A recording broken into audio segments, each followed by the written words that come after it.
He's been my friend for 30 years, and I think he's one of the best presidents we've had.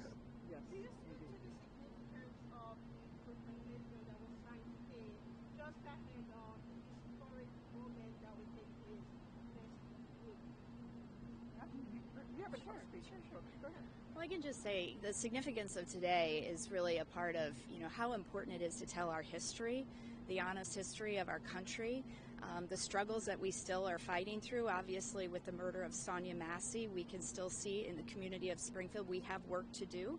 But today is a really positive opportunity for us to highlight our history, but also to talk about from bad can come good. The birth of the NAACP, the largest civil rights organization that is continuing to fight for equity in our country, this is an important day to commemorate that effort and that the work we still have ahead of us. And I think you're going to hear that in Chicago as well. In addition to preserving historical events like what happened in Springfield, many racial justice activists and members of the CPC have been fighting to get H.R. 40 passed to remedy the issue of racial violence and slavery in America.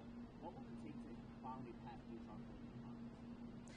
Well, I would just argue I'm a co-sponsor of that legislation. I would just say we need real leadership in the House of Representatives. We need to have leadership that believes in the importance of making sure that we are moving more closer to a more equitable world, and we are confronting our history and our past and the implications of what that history is on our communities today.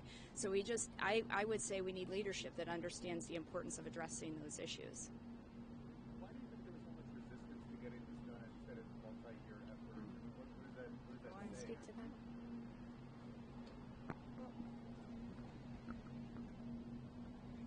So the first part was actually making sure that we could make the site a national monument. So there was a lot of infrastructure work and environmental work to get done. But really, we were able to pass the bill out of the Senate in a bipartisan way. But in the House, the Republican-led House has blocked this from passing, a bill that has passed, again, in a bipartisan way out of the Senate. So really, the block right now is with the Speaker and with the House of Representatives. And perhaps if we can flip the House and we have our first black speaker in the United States history, we can actually get this out. I think we still need to pass the legislation. I'm grateful to President Biden for making this Antiquities Act declaration, but that will not stop a future president from reversing it. So it is still important to pass the legislation. I'm happy to reintroduce the bill and get it passed out of the Senate again, but it would be great if we could get it out of the House.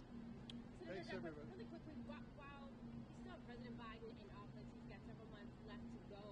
Are there any executive orders that you've spoken with the administration that you want to see put in place? Also, when it comes to voter protection laws, we see so many things popping up from state to state. Is there any way you think that Biden before he leaves could pass any more that would help strengthen voter protection? I think there's some options, but I'm not at liberty to discuss my conversations with the president with you. I'm sorry. Thank you. Thank you. Thank you.